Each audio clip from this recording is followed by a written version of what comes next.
የድሮ አራዳን ማንም ሰው ሊሸውደው አይችልም። ግን ሴቶች ብልሃተኞች ስለሆኑ እኛን መሸወድ ይችላሉ።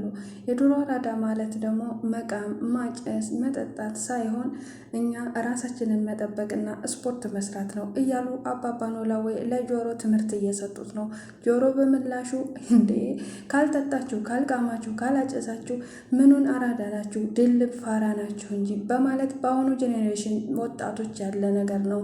ብዙ ሰው ካልቃመ ካላጨሰ ወይም ደግሞ ሌላ ስራ መጥፎ ስራ ካላሰራ ያ ሰውዬ ፋራ እንደሆነ ነው መገለጫ የሚያደርጉት። በተለይ ደግሞ በክፍለ ሀገር ያሉ ከተሞች ላይ ብዙ ጊዜ መገለጫቸው የቃመ ሰው አራዳ እንደሆነ ብቻ ነው የሚያስቡት። ግን ያ ነገር አይደለም። አባባ ኖላዊ እንዳሉት ያልቃመ ሰው፣ ያልጨሰ ሰው ወይም ደግሞ ያልጠጣ ሰው ራሱን የሚጠብቅና በስፖርት ሰውነቱን የሚያጠነክር ሰው በጣም ጥሩና አሪፍ አራዳ እንደሆነ ግልጽ ነው። ግን ጆሮ የተረዳው በሌላ አረዳድ ነው። ምክንያቱም ጆሮ ከኖረበት አንጻርና በሱም መፍረድ እንደማይቻል ግልጽ ነው። ጆሮ የኖረው መንገድ ዳር ሲሆን እናቱም አባቱም ማንም ሰው የት ዋለ የት አደረ ወይም ደግሞ ብሎ የሚቆጣጠረው ሰው የለም። በብዙ ጊዜ ጎዳና ተዳዳሪዎች በጣም ከባድ ጊዜ ያሳልፋሉ።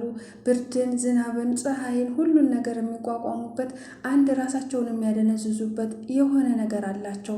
በዛ እየደነዘዙ በሱስ ተጠምደው ወጣትነታቸውን እንዲሁም የወጣትነት እድሜያቸውን በከንቱ ነው የሚያባክኑት። ያ የእነሱ ጥፋት ሳይሆን የወላጆቻቸው ወይ ደግሞ የኖሯቸው እንደሆነ ግልጽ ነው። ምክንያቱም ጆሮ አሁን ላይ ቤተሰብ ኖሮት የሚያስተምር የሚቆጣጠረው ቢኖረው ሜዳ ላይ ወጥቶ ዛሬ ላይ እንደዚህ ባልሆነ። አሁን ላይ ጆሮ ከአባባ ኖላዊ ምርጥ ፍቅር እየወሰደ ነው።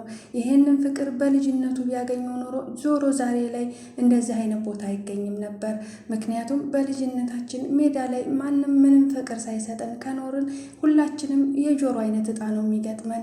ያ ማለት ደግሞ ሱሰኛ እንሆናለን፣ በሌላ ነገሮች እንጠመዳለን፣ ሌባ እንሆናለን። ልክ እንደ ጆሮ ስርቆትን ስራችን አድርገን ከፖሊስ እየሸሮጥን ብዙ ጊዜ ራሳችንን በሱስ ደብቀን ፖሊስ ባየን ቁጥር እየበረገግን ህይወታችን ጨለማ ሆኖ ይገፋል።